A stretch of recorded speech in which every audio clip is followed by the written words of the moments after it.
Welcome to The Explainer. We're all about breaking down big ideas. So today, we're diving into the really fascinating story of Professor Jun Nonaka. He's a scholar who seems to be living in 3 different worlds at once. He's become this key figure in figuring out AI's role in our classrooms, but how he got there, well, it's not what you'd expect. So let's get into it. To really get a handle on Professor Nonaka's impact, you can't just box him into one field. You've got to see him as this unique mix of 3 totally distinct areas of expertise. You've got these 3 worlds he lives in: literature, education, and technology. And look, any one of those is a full career for most of us, right? But for him, the real magic, the innovation, it all happens where those 3 worlds collide. Okay, so where does it all begin? Well, it starts with his academic roots, the study of modern Japanese literature. And this isn't just some casual interest, It's really the intellectual heart of everything he does. His specific focus is pretty mind-blowing. He studies what's called post-defeat literature.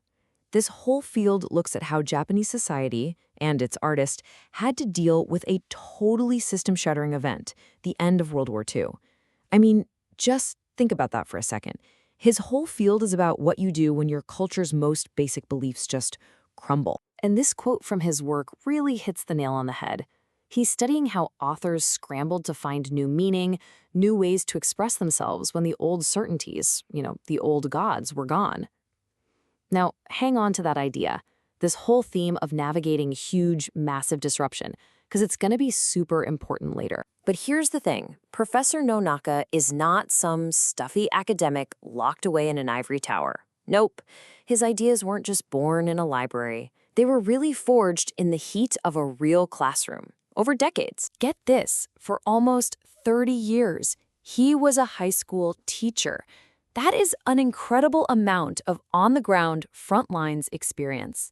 It was only after all that time that he moved over to Chu University, where he's now shaping the next generation of teachers and, holding some pretty major leadership roles. His whole philosophy when it comes to teaching is all about finding that perfect balance. He's not one of those tech guys who thinks we should just toss out everything old. Not at all. He's a big champion for using technology, but not to replace things like handwriting or face-to-face discussions. The goal is to make them even better, to amplify them. And he really backs this philosophy up with some serious expertise. He's not just talking theory here. He's a certified innovator, an ambassador for some of the biggest names in educational tech. He's in the trenches, showing teachers exactly how to use these tools to get better results. Okay, but here's where his impact really explodes. It's his incredible talent for building communities and just connecting people. He is an absolute master networker. And look, he doesn't just give speeches about community, he actually builds it. He started educator groups, organized these unconferences or ed camps, created festivals. All of it is designed to build a bridge between everyday teachers, universities, and big tech companies. He literally creates the spaces where people can connect and learn from one another. And he absolutely practices what he preaches about sharing knowledge openly.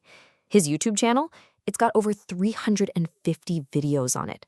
We're talking tutorials, lectures, workshops, all of it out there for free for anyone who wants to learn. So all of this brings us right up to today. This is where all 3 of his worlds, literature, teaching, and technology, they all come crashing together to take on what might be the biggest challenge education has ever seen: the explosion of generative AI. And for him, AI isn't just another shiny new app or tool. No way. He actually compares it to the Cambrian explosion. That moment in Earth's history when life just exploded into all these new, diverse forms. That's how he sees AI. It's a total paradigm shift that's going to fundamentally change what education even looks like. And he is just relentlessly documenting this whole shift as it happens. He's basically running a public experiment, sharing what he finds, what he thinks, in this real-time blog that's already got more than 200 articles. He is literally learning out loud so that we can all benefit. So what does this all lead to? Well, it leads to his really unique approach for how to use AI.